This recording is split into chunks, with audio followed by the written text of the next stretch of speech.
right, welcome to another episode of Midweek with the Mills. Hey, so this week we would just want to give you updates. We have started a new unit in the Gospel Project. The new unit comes with a new verse. And a new big picture question. And what's that new verse this week? It comes from Philippians 2, verse 8.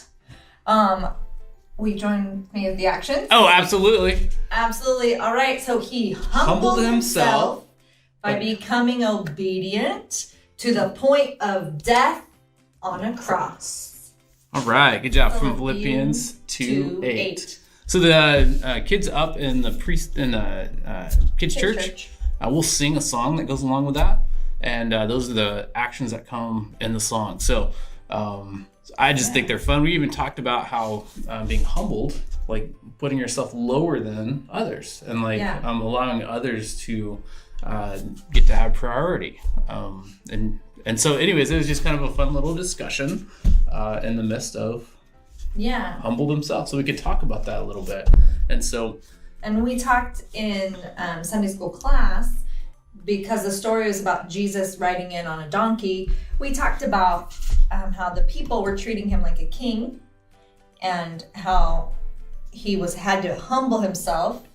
Instead of being the king of the world, the creator of the world, he humbled himself to come and be among us.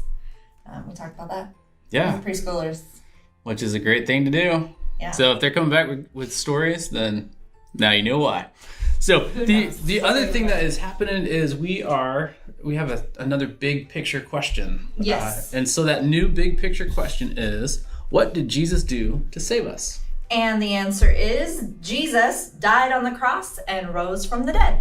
And that's a great response. And if you're just curious as to where you would find those at, those would be on these big picture cards. And so there's actually two versions. This is the preschool version. Elementary. And they'll have slightly different answers on the back. It's just one of those nuances of dealing with curriculum life. And so what you're getting is right off the preschool version. This is available in the Welcome Center. So this Sunday when you're at church, there's a little bucket. Feel free just to take one. So if you're a grandma or a grandpa, you can snag those, because you probably have grandkids that are going to Sunday school. Yeah, and that'd be a great way to know what they're learning, to be able to kind of follow along and be able to either ask them the big picture questions or some of the other resources that are available. So that you feel it's one more way to connect over the generations with your kids, which is what we really hope that this curriculum can do in our church family, is to help everyone connect, everyone to kind of know, learn together the big picture of the Bible. Yeah. And another way that we're trying to help people connect is every Sunday we're sending out to those that have attended Sunday school class. So any kid or student that has been in Sunday school, that we have an email address for. Obviously, we also send out an email resource to the parents to help you know what they've talked about, and maybe just give you something to chat about during the week.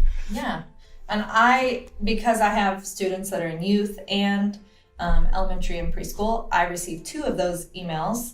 They're 2 different versions have been coming out. And so one of the things that happens on the youth version is that there's a family challenge on there.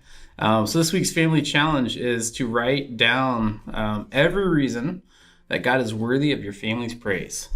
And I know sometimes that can be kind of hard on the initial, you kind of deer in the headlight look, but really once it gets started, God is faithful.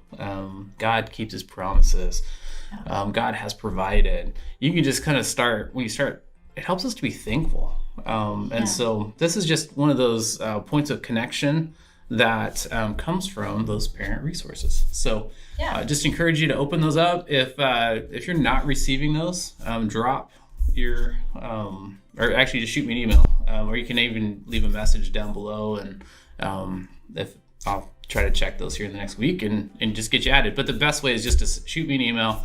You'll see a link down here at the bottom of the screen here, and just say, hey, I'd like to have either the youth or the children's version of that. So we would love to just connect with you in those ways. And we look forward to seeing you guys again next week. All right. All right.